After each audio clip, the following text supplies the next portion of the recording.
So you said you got to 12 box trucks, right? Yep. How long did it take you to grow to that size? About a year.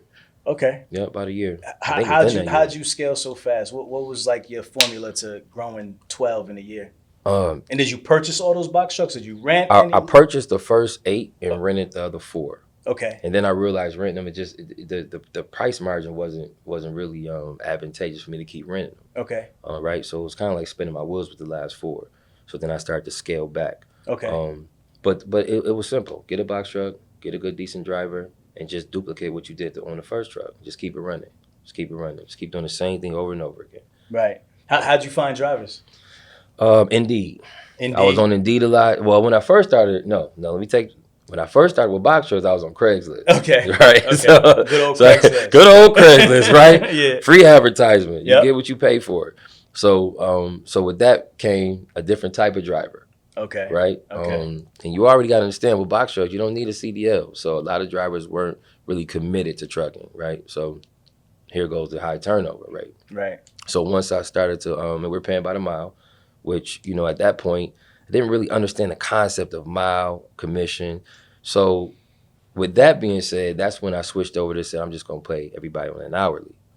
Right? Okay. You're paying you guys hourly. Right, For the right, Okay. right. Hourly How'd salary. that work out for you? Start working out better. Because you got to think, when you got a driver that's getting paid by the mile, on his or her mind, they're constantly thinking, how many miles is load?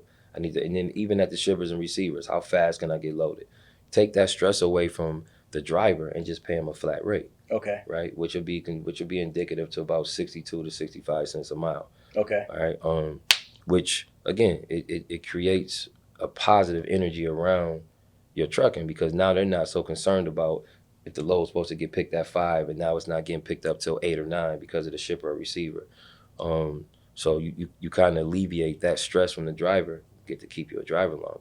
Gotcha. Right. So everything in trucking is just, like I always tell my dispatchers, the devil's in the details, right? You have to be committed to finding out what the details is so that you can make the trucking experience better for everybody, right? So that's why I'm up at 5 in the morning, every morning. If I'm on the treadmill taking a walk, I'm always thinking of what can I do better than what I did the last time. Yeah. So what were some of the challenges for you starting that first company, man? What was in hindsight, looking back, what would you have done differently? I would have, I would have taken my time instead of just jumping out there and buying the truck, right? And I get a lot of people now that want to invest. They're like, man, I want to invest. I got $50,000 here, take it, get me a truck. So now I tell them, don't make the same mistake I made. Sit back for a minute, learn it first. Hit me up, DM me, text me, call me, ask 1,000,001 questions first. Learn the business before you go spend that money. Because again, when I bought that first truck, it sat for a little bit. And even within the first 4 or 5 months, even when it was rolling, I wasn't getting maximized dollars on my loads. Right. So trucking is, out of all the businesses I had, trucking is the most complex business because it's not predictable. You can't say I'm going to make the exact same money every single week. There's so many variables in it. So and that just comes with being in the business for a while, learning it, understanding it before you just jump out there. So I definitely would have took my time with that first truck. That was it sitting because you were looking for work or looking for a driver? Both. Drivers, understanding the work. I was just taking what I could get. Wasn't really focused on the rate per mile. Didn't know the difference between the load going into Florida or out of Florida. The rates change, obviously. Just kind of getting some brokers in my back pocket even before I got started. Knowing which loads we can take or not take. It's just a lot with trucking. When you first get your MC and DOT activated, a lot of companies won't take you. They won't deal with you. Right. So you had to get that list of brokers and companies that would deal with a new MC and DOT. Just things that you learned throughout the course. You've been in trucking for some years. Yeah. So just things that you've learned over the last 5, 6 years as opposed to when you first started. Those details. Yeah. Tell me about a story when not paying attention to the details impacted you early in business. Contracts. Talk about it. My contract. So my contract now, as opposed to when I started, first contract I had, it was like 2 paragraphs, right? It wasn't really, didn't have too many details in it, right? It was like 2 paragraphs. Wrote it on the sticky note, like, hey, just sign this, man, get in the truck and let's get some money. Right. Now you're saying contracts between you and the customers or you and your drivers? Everybody. Okay. The dispatchers, the drivers, definitely paying attention to the rate cons with the brokers, understanding what fees can be taken out and why. So yeah, definitely contracts. That's something that changed. Now my contract is like 16 pages long. Yeah, you signing everything. What happened to you to make that change? What didn't happen? What didn't happen? Story, man, I had a truck abandoned in Ohio. Didn't put no tracker on the truck. You know, just little stuff like that. That's a big deal, right? Following my loads closely, tracking the driver, tracking the trailer, tracking the truck. Oh man, what didn't happen? Getting loads that was paying $1 a mile when it should have been paying $2.50 a mile. Not understanding the difference between what the rate should pay going into Texas as opposed to out of Texas. Oh man, everything you could think of. I mean, everything. I didn't even know what the DEF system was when I first started. Yeah, right? So the driver's like, "Man, something's going wrong with the truck." I said, "I don't know what's going on with the truck." You know, it was the DEF system. You know, not knowing even what that was, what it, you know. So just a lot happened. Right. But in trucking, that's what it is, man. You can't just jump in the first year or two and think you're gonna master it. You know, again, I think my arrogance of running businesses successfully before trucking, I said, oh, you could just run any business. It's going to be easy. Now, trucking, you can run it, but it wasn't as easy as my medical firms. Those are kind of easy. Those are kind of plug and go, you know, sit back, let them do their job, and it wasn't too many variables. But with trucking, I think the number one thing is your contract. And as you evolve, your contract should evolve. You know, take the time to make sure, you know, every 6 months, once you go through one thing, one time for the first time, put it in your contract.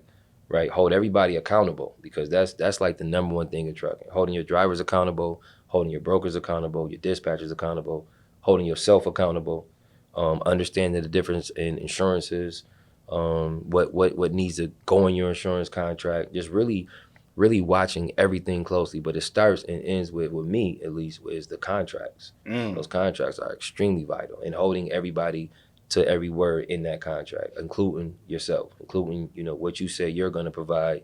You need to make sure you provide it, right? Got you. Do you advise somebody get an attorney to write those contracts up? Yes. Hence why mine's is 16 pages now. You know, you got to spend money. You got to spend money in this business. Again, I freestyled my first contract, and it was so easy to type up and just here sign this. But again, as you evolve, you add to your contract. Definitely get you a good lawyer or two. You know, as you get to, you know, your 5th, 6th truck, 10th truck, that's when you need to start hiring a lawyer to watch the lawyer. You have to pay. You know, this isn't a business that you can just think you're going to make, you know, $225, $250 a truck a year gross and not have to spend. You got to make sure your truck is definitely maintained.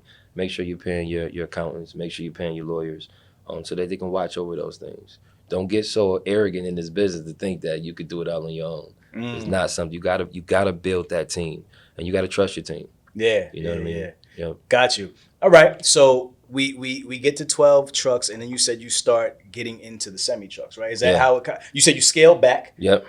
So you scaled back to what? 8. You had the 8 trucks. Yep. And then you started transitioning into the semi trucks. So tell me a little bit about that. First of all, why and what'd you do with those box trucks? And then how did we get into semis? Well, okay, so sold the box trucks. Okay, sold them all. Sold them all. Just straight up. Sold every single box truck I had. Okay. And I did the math, right? So I says, well, again, for every 3 to 4 box trucks, what you would earn, what you would gross in net is about 1 semi, especially if you got like a reefer trailer, because those are obviously going to pull higher paying loads. So then first I had to figure out the difference in the loads, right? Obviously, boxing and you know, 53 foots is a different ball game. The different type of freight, you know, flatbeds. I wasn't running flatbeds. Right. Had to learn the different permits that you needed for oversized loads. So instead of just jumping out there and buying a lot of semis, I bought a couple, and then I started dispatching for a lot of people. Okay. So and it made sense because I was dispatching for flatbeds, dries, and reefers, but I didn't own flatbeds, dries, and reefers. So you're learning all equipment types. I had to. Okay. I had to because we couldn't turn any money down. So if you came to me and said, "Hey, I got 4 flatbeds, can you run them?"